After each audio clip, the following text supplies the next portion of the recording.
हम पढ़ चुके थे कि आवर्त सारणी में आवर्त में जब हम लेफ्ट से राइट जाते हैं तो परमाणु आकार घटता है क्योंकि नाभिकीय आवेश बढ़ता है, और वर्ग में ऊपर से नीचे आने पर परमाणु आकार बढ़ता है, उन कक्षाओं की संख्या बढ़ती है। अब हम दूसरा पढ़ेंगे इलेक्ट्रोनेगेटिविटी, विद्युत ऋणात्मकता। विद्युत ऋणात्मकता क्या होती है? इलेक्ट्रॉन को खींचने की क्षमता, इलेक्ट्रॉन को खींचने की क्षमता किसमें होती है ज्यादा? ये हैलोजन। तो जब हम आवर्त में लेफ्ट से, मान के चलो ये हमारा आवर्त है, तो आवर्त में हम जब लेफ्ट से राइट जाते हैं, कहाँ? आवर्त में, ये शॉर्टकट में कर दे रहे हैं, आवर्त में। तो इसका मतलब क्या है? लेफ्ट से राइट जाने पर ईएन इलेक्ट्रोनेगेटिविटी का मान बढ़ता है। तो आवर्त सारणी में जो विद्युत ऋणात्मकता होती है वो आवर्त में लेफ्ट टू राइट जाने पर बढ़ती है। अब बात करें हम वर्ग में, तो वर्ग में ऊपर से नीचे आने पर घटती है। क्या घटती है? विद्युत ऋणात्मकता। अब आते हैं हम धात्विक और अधात्विक लक्षण पर। तो वर्ग में धात्विक लक्षण होता है इलेक्ट्रॉन को इलेक्ट्रॉन त्यागने की क्षमता। धात्विक का मतलब क्या होता है? इलेक्ट्रॉन त्यागने की क्षमता, क्योंकि धातुओं में होती है ना इलेक्ट्रॉन त्याग कर धनायन बनाने की क्षमता। तो ये धात्विक लक्षण मतलब क्या है? धातु वाला लक्षण। धात्विक लक्षण का मतलब है इलेक्ट्रॉन त्यागने की क्षमता, और आधात्विक मतलब है इलेक्ट्रॉन को ग्रहण करने की क्षमता। तो धात्विक जो लक्षण होता है वो वर्ग में, हमने यहाँ कोई वर्ग ले लिया, और वर्ग में हम क्या कर रहे हैं? ऊपर से नीचे आ रहे हैं। तो ऊपर से नीचे आने पर जो इलेक्ट्रॉन को त्यागने की क्षमता होती है वो बढ़ती है। वर्ग में ऊपर से नीचे आने पर इलेक्ट्रॉन को त्यागने की क्षमता बढ़ती है, इसलिए वर्ग में ऊपर से नीचे आने पर धात्विक लक्षण बढ़ता है। ठीक है, वर्ग में ऊपर से नीचे आने पर इलेक्ट्रॉन त्यागने की क्षमता बढ़ती है, और इलेक्ट्रॉन त्यागने की क्षमता बढ़ने से धात्विक लक्षण बढ़ता है। और आधात्विक लक्षण, अगर धात्विक लक्षण बढ़ रहा तो आधात्विक लक्षण क्या हो रहा? घट रहा। ठीक है, और आवर्त में बात करें तो आवर्त में जब हम लेफ्ट से राइट जाएंगे तो धात्विक लक्षण क्या होता है? घटता है। तो उल्टा बोले कि आवर्त में जब हम लेफ्ट से राइट जाएंगे तो आधात्विक लक्षण बढ़ेगा। कौन सा लक्षण? आधात्विक लक्षण बढ़ता है। सेंटेंस सुनिए, भाषा लिख लीजिए, यहाँ जगह कम है तो वैसा हो रहा है। वर्ग में ऊपर से नीचे आने पर धात्विक लक्षण बढ़ता है, और आधात्विक लक्षण ऊपर से नीचे आने पर घटता है, जबकि आवर्त में लेफ्ट से राइट जाने पर आधात्विक लक्षण बढ़ता है और धात्विक लक्षण क्या होता है? घटता है। ठीक है, अब हम आते हैं क्वथनांक एवं गलनांक पर। तो जो बॉइलिंग पॉइंट होता है, क्वथनांक मतलब बीपी और गलनांक मतलब एमपी, मेल्टिंग पॉइंट। जो क्वथनांक होता है तो वो वर्ग में ऊपर से नीचे आने पर क्या होता है? बीपी। ये बीपी क्या होता है? बीपी बढ़ता है। क्यों बढ़ता है? वर्ग में। कहाँ? वर्ग में ऊपर से नीचे आने पर बॉइलिंग पॉइंट का मान बढ़ता है, क्योंकि जो बॉइलिंग पॉइंट होता है वो मॉलिक्यूलर मास के समानुपाती होता है। बॉइलिंग पॉइंट मॉलिक्यूलर मास के समानुपाती होता है। जब हम वर्ग में ऊपर से नीचे आते हैं तो परमाणु भार बढ़ता है। क्या बढ़ता है? परमाणु भार बढ़ता है। परमाणु भार बढ़ने से मतलब मॉलिक्यूलर मास बढ़ रहा है, तो एटॉमिक मास बोल दें हम, तो सीधे सीधे बॉइलिंग पॉइंट उसके प्रोपोर्शनल होता है। तो जैसे जैसे परमाणु भार बढ़ेगा तो बॉइलिंग पॉइंट का मान भी बढ़ता है। मेल्टिंग पॉइंट में तो बढ़ता तो है, लेकिन कहीं कहीं क्या पाई गई है? असमानताएं पाई गई हैं। तो वो हर वर्ग में अलग अलग है, तो वहां हम पढ़ा देंगे आपको। ठीक है, अब हम आते हैं अपने मेन टॉपिक पर। ये तो हमने अभी आपको थोड़ा सा आवर्त सारणी के बारे में बता दिया। अब हम आए अपने मेन टॉपिक पर, ग्रुप 15 के तत्व। तो हम सबसे पहले ये होते हैं ग्रुप 15 के तत्व: नाइट्रोजन, फास्फोरस, आर्सेनिक, एंटीमनी और बिस्मथ। ठीक है, तो ये सबसे पहले तो हम इनकी उपलब्धता पढ़ रहे हैं कि मिलते कहाँ है। तो सबसे पहले हम देख रहे हैं कि नाइट्रोजन कहाँ मिलता है, बुक से ही पता चल जाएगा। तो जो नाइट्रोजन होता है वो वायुमंडल में 78% पाया जाता है। कितना पाया जाता है? 78%। और ये भूपर्पट्टी के खनिजों में कहाँ से मिलता है? हमें खनिज से। कौन कौन से खनिज से? सोडियम नाइट्रेट, पोटेशियम नाइट्रेट के रूप में पाया जाता है। तो पहली बात तो ये है कि ये वायुमंडल में कितने % पाया जाता है? 78%। ये सब लोग जानते हैं। वायुमंडल में,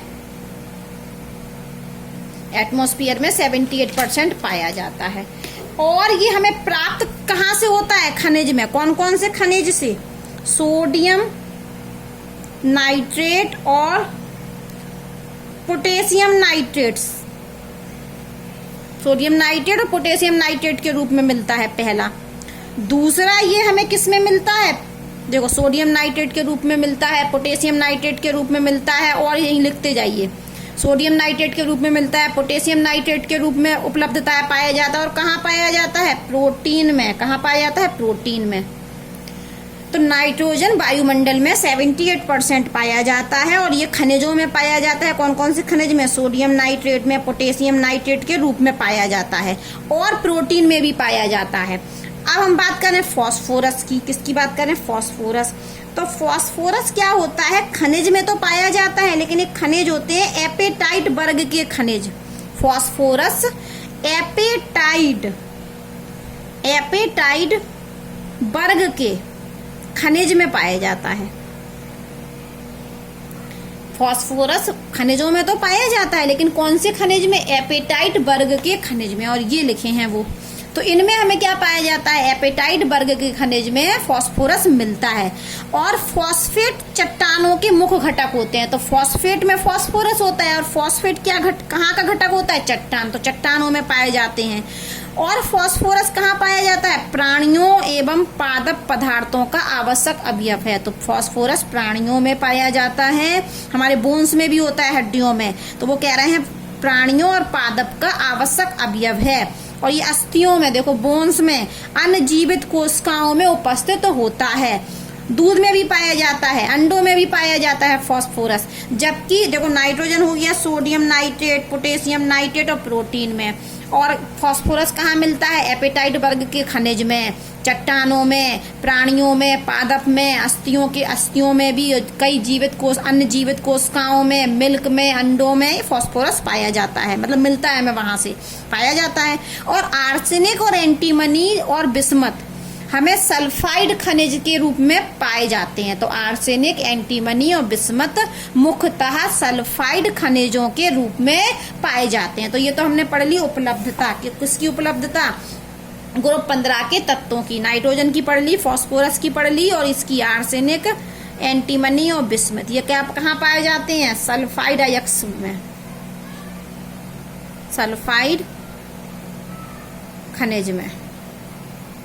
ठीक है, ये एपेटाइट वर्ग यहाँ पर लिख लेना, मिल्क में, एग में। ठीक है, ये किताब से लिख लेना। अब हम पढ़ेंगे इलेक्ट्रॉनिक विन्यास। किसका इलेक्ट्रॉनिक विन्यास? सबसे पहले नाइट्रोजन का। तो नाइट्रोजन का जो परमाणु क्रमांक होता है वो होता है 7। इसको हम लिखेंगे 1s2, 2s2 और 2p3। फास्फोरस का 15। कितना होता है? 15। फास्फोरस का 15। तो बना लेते हैं हम। ये आपको आप बाहु के सिद्धांत से बनाते हैं। ये हम इलेक्ट्रॉनिक कॉन्फ़िगरेशन कक्षा 11 में सीख चुके हैं कैसे भरते हैं। 1s2, 2s2, 2p6, फिर आएगा हमारा 3s2 और 3p6। अब आर्सेनिक का होता है 33। कितना होता है परमाणु क्रमांक? 33। तो इसका बना लीजिए 1s2, 2s2, 2p6, 3s2, 3p6, फिर 4s2, 3d10 और 4p3। ठीक है, तो इस तरीके से आप जब इनका भी बनाओगे, इसका होता है एंटीमनी का 51 और बिस्मथ का होता है 83। तो बहुत टाइम लगेगा, तो हम सबका तो नहीं बना रहे हैं। इसको हम इस तरीके से भी लिख सकते हैं। किस तरीके से? ये देखिए आप, ये 1s2 हीलियम का होता है, तो इसको हम ऐसे भी लिख सकते हैं नाइट्रोजन का इलेक्ट्रॉनिक विन्यास की। ये लिख दिया हमने हीलियम, तो हमें 1s2 नहीं लिखना पड़ेगा। 1s2 की जगह क्या लिख दिया? हीलियम। और इसके बाद हम क्या लिखेंगे? 2s2 और 2p3। और 1s2, 2s2, 2p6 ये 10 है, ये नियोन का होता है। अक्रिय गैस के रूप में लिख दे रहे हैं, तो यहाँ लिख दें हम नियोन। और इतना तो पूरा नियोन का हो गया। इसके बाद क्या लिखें? 3s2 और 3p3 होगा। ये देखो 10, 2, 4, 4 6 2 और 2 4, 4 में 6 जोड़े 10 और 2 12 और 3 होंगे जब 15 होता ना, ये 6 गलत लिख दिया था, तो ये 10 तो नियॉन के हो गए, तो 3s2 3p3। ऐसे हम इसको लिखेंगे तो ये किसका बनेगा, ये 18 ऑर्गन का बनेगा। यहां से लेके जो यहाँ तक क्या है, ऑर्गन, तो इसको लिख दिया हमने ऑर्गन। अब क्या बचा हमारा, ऑर्गन के बाद बचा हमारा, ऑर्गन के बाद हमारा बचा है ये 3d10 और 4s2 और 4p3। हमने 3d को पहले लिख दिया, 4s2 4p3। तो आप क्या देख रहे होगे, अगर इसी तरीके से हम एंटीमनी का बनाएंगे तो ये चलेगा क्रिप्टॉन 36 तक, और उसके बाद चलेगा ये 4d10 5s2 और 5p3। और जब हम बिस्मथ का बनाएंगे तो ये जाएगा जिनोन तक, पहले जिनोन और जिनोन के बाद जाएगा अपना 5d10 और 6s2 और 6p3। ये आप बाहु सिद्धांत से भरे जाते हैं, अगर आपको नहीं आता है तो कक्षा 11 से देखना पड़ेगा। तो आप यहाँ क्या देख रहे हैं कि नियॉन में अंतिम इलेक्ट्रॉन कहाँ है, p3, p ऑर्बिटल में, इसलिए p ब्लॉक में रखा गया। फास्फोरस में भी अंतिम इलेक्ट्रॉन कहाँ है, p ऑर्बिटल में, इसलिए p ब्लॉक में रखा गया। यहाँ भी p ऑर्बिटल में, यहाँ भी p ऑर्बिटल और यहाँ भी p ऑर्बिटल। और आपने इलेक्ट्रॉनिक कॉन्फ़िगरेशन देखा होगा कि ns2 रहेगा और p में क्या रह सकते हैं, 1 से लेके 6 तक इलेक्ट्रॉन। तो आप यहाँ देखोगे कि ये देखो इसमें n का मान कितना है, 2, तो ns2 और np3। तो यहाँ पर इसका मतलब है कि ग्रुप 15 के तत्वों का जो इलेक्ट्रॉनिक कॉन्फ़िगरेशन होता है, ग्रुप 15 के तत्वों का जो इलेक्ट्रॉनिक कॉन्फ़िगरेशन होता है उसका सामान्य सूत्र क्या बनेगा। ये तो p ब्लॉक के तत्वों का सामान्य सूत्र है। और अब हम किसकी बात कर रहे हैं, p ब्लॉक के तत्वों के, p ब्लॉक के तत्वों का सामान्य सूत्र तो ये है। अब हम कह रहे हैं कि ग्रुप 15 के लिए सामान्य सूत्र क्या होगा, तो होगा ns2 और np3। देखिए सब में ऐसा ही है, ns2 np3 मतलब 2s2 2p3, यहाँ पर 3s2 3p3, यहाँ 4s2 4p3, 5s2 5p3, 6s2 6p3। तो इसका समान सूत्र क्या, समान इलेक्ट्रॉनिक कॉन्फ़िगरेशन क्या बना ग्रुप 15 के लिए, ns2 और np3, मतलब p में 3 ऑर्बिटल होंगे। और अगर हम इसका स्ट्रक्चर बनाएं तो ये तो s में तो एक ही तत्व होता है, तो ये तो 1s2 हो गया हमारा, ns2 का बन गया। और यदि p में बनाए तो p में सब सेल होती हैं 3, और कितने इलेक्ट्रॉन भरे, 1 2 3। और आप जानते हैं ये हाफ फिल्ड बोले, अर्ध पूरित, ये क्या है, हाफ फिल्ड ऑर्बिटल है। और आप जानते हैं कि हाफ फिल्ड ऑर्बिटल और फुल फिल्ड ऑर्बिटल क्या होती है, स्टेबल होती है। अगर हम यहाँ एक और इलेक्ट्रॉन भर दें तो 4 वाला स्टेबल नहीं होता है, स्टेबल कौन होता है, हाफ फिल्ड ऑर्बिटल और फुल फिल्ड ऑर्बिटल स्टेबल होती हैं। ये बात भी कक्षा 11 से है, तो नहीं जानते तो सीख लीजिए कि हाफ फिल्ड ऑर्बिटल और फुल फिल्ड ऑर्बिटल स्टेबल होती हैं। तो यहाँ पर ये स्टेबल होते हैं, इसीलिए इस ग्रुप के 15 ग्रुप के एलिमेंट का आयनन विभव का मान क्या होता है, बहुत ज्यादा होता है। तो ये हम थोड़ा आपको आयनन विभव बताने लगे हैं। क्या बताने लगे, आयनन विभव। ये तो इलेक्ट्रॉनिक कॉन्फ़िगरेशन बना दिया, नई हेडिंग आप डालिए, क्या, आयनन विभव पहले, परमाणु त्रिज्या बाद में। इसके पहले हम आपको बता रहे हैं आयनन विभव। तो आयनन विभव क्या होता है, एक किसी आइसोलेटेड, किसी विलगित गैसीय परमाणु में से, किसी विलगित गैसीय परमाणु में से एक इलेक्ट्रॉन निकालने के लिए जितनी ऊर्जा की आवश्यकता होती है उसको हम आयनन विभव कहते हैं। तो यहाँ पर हमको इलेक्ट्रॉन यदि निकालना है तो इस ऑर्बिटल से निकालना है, इस ऑर्बिटल से। तो ये ऑर्बिटल कैसा है, ये तो हाफ फील्ड ऑर्बिटल है। और हाफ फील्ड ऑर्बिटल क्या होता है, स्टेबल। तो स्टेबल में से इलेक्ट्रॉन निकालने में ज्यादा ऊर्जा की आवश्यकता होती है, इसीलिए ग्रुप 15 के एलिमेंट का आयनन विभव का मान ज्यादा होता है, क्योंकि इसका ये p ऑर्बिटल में 3 इलेक्ट्रॉन होते हैं। और ये कैसा होता है, हाफ फील्ड। और हाफ फील्ड का मतलब है, हाफ फील्ड ऑर्बिटल है, और हाफ फील्ड का मतलब है स्टेबल। तो यहां से इलेक्ट्रॉन निकालना क्या है आपका, कठिन है, ठीक है। तो आयनन विभव का मान ग्रुप 15 का ज्यादा होता है, किससे, ग्रुप 14 वालों से, ग्रुप 14 और ग्रुप 16 वालों से। जैसे हम यहाँ पर ले लेते हैं, हमने यहाँ एग्जाम्पल लिया कार्बन, ऑक्सीजन और नाइट्रोजन। नहीं, ऐसे नहीं लिख रहे हैं, यहाँ लिख रहे हैं हमें ग्रुप 14 का एलिमेंट जो है कार्बन, एक हमने लिखा ग्रुप 15 का एलिमेंट जो है नाइट्रोजन, एक हमने लिया ग्रुप 16 का एलिमेंट जो है ऑक्सीजन। ठीक है, और आप जानते हो कि आवर्त में इस तरीके से होंगे, यहाँ किसी आवर्त में कार्बन, फिर नाइट्रोजन, फिर ऑक्सीजन।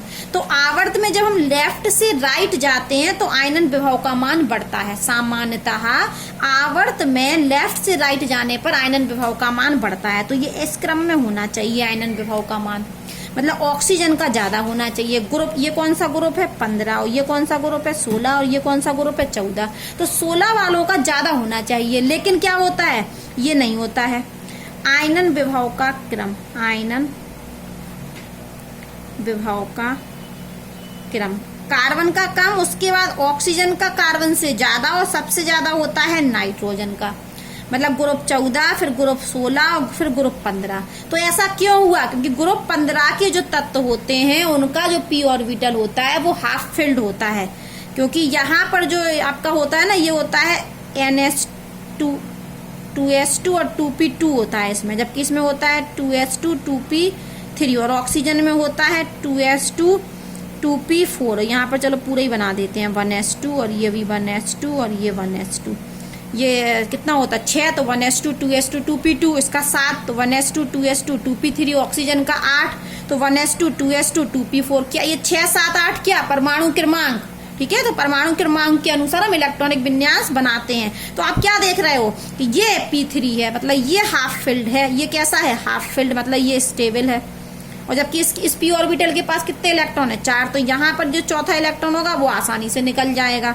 यहाँ की जो संरचना वो है वो इस तरीके से है p3, जबकि यहाँ कैसा है 1 2 3, तो 1 2 3 और 4, तो यहाँ चौथा इलेक्ट्रॉन निकालना है जो कि ये ऑर्बिटल स्टेबल नहीं है, ये ऑर्बिटल क्या है स्टेबल। तो हम ये कहना चाह रहे हैं कि सामान्यतः तो आवर्त सारणी में जो नियम चलता है कि आवर्त में आयनन विभव का मान लेफ्ट से राइट जाने पर बढ़ता है। तो क्या होना चाहिए, ग्रुप 16 के एलिमेंट का आयनन विभव ग्रुप 15 के एलिमेंट से ज्यादा होना चाहिए, लेकिन ये ऐसा होता नहीं है। कैसा होता है, ग्रुप 15 के तत्वों के, ग्रुप 15 में जो तत्व होते हैं उनका आयनन विभव का मान ज्यादा होता है, किससे, ग्रुप 16 के तत्वों से। जबकि सामान्यतः ऐसा होना चाहिए, पर होता कैसा है, ऐसा क्यों, क्योंकि ग्रुप 15 के तत्व जो होते हैं वो हाफ फिल्ड होते हैं, इसलिए वो स्टेबल होते हैं। अब हम पढ़ते हैं परमाणु एवं आयनी त्रिज्या। तो आप यहाँ किताब में बात लिखी है, पढ़ लीजिए कि वर्ग में नीचे की ओर बढ़ने पर, वर्ग में ऊपर से नीचे की ओर बढ़ने पर जो सहसंयोजी और आयनिक त्रिज्या होती हैं उनकी त्रिज्याओं में क्या होती है, वृद्धि। वो ये कह रहे हैं कि जब हम वर्ग में ऊपर से नीचे आते हैं तो हमारी सहसंयोजी त्रिज्या भी बढ़ती है और आयनिक त्रिज्या भी क्या होती है, बढ़ती है। लेकिन वो ये कह रहा है अगर हम एक ग्रुप ले लें तो ग्रुप में क्या क्या था हमारा, नाइट्रोजन, फास्फोरस, आर्सेनिक, एंटीमनी और बिस्मथ। तो जनरली तो ये बढ़ती हैं, ऊपर से नीचे आने पर क्या होती हैं, बढ़ती हैं, यहाँ लगा दिया। लेकिन वो कह रहे हैं कि N से P तक तो वृद्धि जो होती है वो विचारणीय है, मतलब उसमें अंतर दिखता है। लेकिन आर्सेनिक से जो एंटीमनी पर जो हम बढ़ते हैं वो वृद्धि बहुत कम है। मान लो यहाँ पर 1.1 लिखा, तुमने यहाँ 1.2 ही कर दिया, तो कितना वृद्धि हुआ, बहुत कम वृद्धि। तो यहाँ पर तो जो वृद्धि होती है वो विचारणीय वृद्धि है, मतलब वृद्धि काउंट में आएगी। और जब आर्सेनिक से एंटीमनी में जो वृद्धि होती है वो वृद्धि क्या है, बहुत कम वृद्धि है। ठीक है, अब वो ये कह रहे हैं कि ऐसा क्यों होता है। तो वो ये कह रहे हैं कि जो नीचे के जो भारी तत्व होते हैं, देखो इनमें डी ऑर्बिटल है ही नहीं, इन दो तत्वों में, ऊपर के दो तत्वों में डी ऑर्बिटल है नहीं, और नीचे के 3 तत्वों में देखिए ये डी ऑर्बिटल दिख रही है, ये 4d10, ये 5d10, ये कैसी है, पूरी भरी हुई। तो वो कह रहे हैं कि किताब कह रही है कि वर्ग में जब हम ऊपर से नीचे आते हैं तो सहसंयोजी और आयनिक त्रिज्याओं के का मान बढ़ता है, मतलब आकार बढ़ता है। लेकिन जब हम नाइट्रोजन से फास्फोरस तक आते हैं तब तो ये विचारणीय वृद्धि होती है। लेकिन आर्सेनिक से जब हम बिस्मथ पर आते हैं तो बहुत कम वृद्धि मापी गई है, अपेक्षित की जाती है। वो कह रहे हैं इसका कारण क्या है, यह है भारी सदस्य, नीचे वाले जो भारी सदस्य हैं उनमें पूरे भरे हुए डी ऑर्बिटल या एफ ऑर्बिटल की उपस्थिति के कारण ऐसा होता है। वो कारण क्या कह रहे हैं, कि वो कारण ये कह रहे हैं कि यहाँ पर जो कम वृद्धि हुई, यहाँ पर तो वृद्धि हुई विचारणीय, होती तो पूरे में ही वृद्धि है, ऊपर से जब हम नीचे आएंगे तो पूरे में वृद्धि होगी। किस में वृद्धि? से संयोजी त्रिज्या और आयनिक त्रिज्या में। लेकिन यहाँ जो वृद्धि होती है वो विचारणीय वृद्धि है, और यहाँ पर जो वृद्धि होती है वो बहुत कम वृद्धि होती है। और कारण क्या वो दे रहा है? क्योंकि वो ये कह रहे हैं कि नीचे के जो भारी तत्व हैं उनमें d ऑर्बिटल और f ऑर्बिटल पूरा भरा होता है, इस वजह से बहुत कम वृद्धि होती है। अब हम पढ़ते हैं इलेक्ट्रोनेगेटिविटी इसी क्रम में। तो वर्ग में नीचे की ओर जाने पर जब परमाणु आकार में वृद्धि होती है तो विद्युत ऋणात्मकता का मान घटता है, ठीक है। और भारी तत्वों में ये अंतर बहुत अधिक नहीं है। वो ये कह रहे हैं कि जब हम ऊपर से नीचे फिर ऊपर से नीचे आए हम तो इलेक्ट्रोनेगेटिविटी क्या होती है? घटती है। लेकिन यहाँ नीचे जो भारी तत्व है उनमें जो घटने का क्रम है वो भी ज्यादा नहीं होता है। अब हम पढ़ते हैं भौतिक गुण। तो इस वर्ग के सभी तत्व कैसे होते हैं? बहुपरमाणुक मतलब P4 बनाएंगे, S6 बनाएंगे, इस प्रकार से। तो जैसे नाइट्रोजन क्या बनाती है? N2, तो एक परमाणुक है। वो ये कह रहे हैं कि इस P ब्लॉक के में जो 15वें ग्रुप के तत्व हैं वो बहुपरमाणुक रूप में मिलते हैं। नाइट्रोजन हमें किस रूप में मिलता है? डाई नाइट्रोजन N2 के रूप में। जबकि अन्य सभी ठोस जो होते हैं और धात्विक गुण हमने क्या कहा था? ऊपर से नीचे आने पर बढ़ता है, क्योंकि इलेक्ट्रॉन त्यागने की क्षमता बढ़ती है। और जो आर्सेनिक, देखो धात्विक गुण बढ़ता है, बहुत ध्यान से सुनना, धात्विक गुण बढ़ता है, इसलिए ऊपर की ये नाइट्रोजन क्या है हमारी? आधातु। फास्फोरस भी क्या है? आधातु। आर्सेनिक क्या है? आर्सेनिक और एंटीमनी हमारी जी क्या है? दो उपधातु। और बिस्मथ क्या है हमारी? धातु। तो जब हम ऊपर से नीचे आते हैं तो धात्विक लक्षण बढ़ता है, इसीलिए नाइट्रोजन फास्फोरस आधातु है, आर्सेनिक एंटीमनी उपधातु है। उपधातु मतलब धातु और अधातु दोनों के गुण होते हैं। आपकी बिस्मथ क्या होती है? धातु। यही वो कह रहे हैं कि नाइट्रोजन और फास्फोरस आधातु है, आर्सेनिक और एंटीमनी उपधातु है, बिस्मथ धातु है, ठीक है। सामान्यतः वो कह रहे हैं कि जब ऊपर से नीचे आते हैं वर्ग में तो कथनांक में वृद्धि होती है, लेकिन परंतु गलनांक में ऐसा नहीं होता है। गलनांक में क्या होता है? आर्सेनिक तक तो बढ़ते हैं, उसके बाद घटते हैं। तो यहाँ जब हमने आपको पीछे भी आपको छोड़ दिया था, यहाँ पर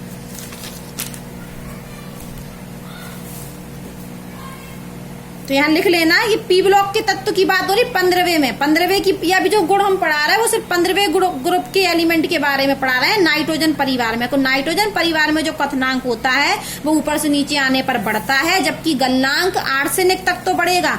आर्सेनिक यहाँ तक, गलनांक का मान यहाँ तक तो बढ़ेगा, लेकिन उसके बाद नहीं बढ़ता है, ठीक है। और नाइट्रोजन को छोड़कर सभी तत्व, ग्रुप 15 के सभी तत्व अपर रूपता प्रदर्शित करते हैं। सब किसको छोड़कर? नाइट्रोजन को छोड़कर सभी तत्व ग्रुप 15 के अपर रूपता प्रदर्शित करते हैं। तो यहाँ हमने आपको और हेडिंग डलवा दी कि इलेक्ट्रोनेगेटिविटी ऊपर से नीचे आने पर घटती है। यहाँ अंतर काफी होता है, लेकिन यहाँ अंतर नहीं होता है। फिर मैंने कहा कि क्वथनांक जो होता है वो ऊपर से नीचे तक बढ़ता है, जबकि गलनांक सिर्फ आर्सेनिक तक बढ़ता है, उसके बाद नहीं बढ़ता।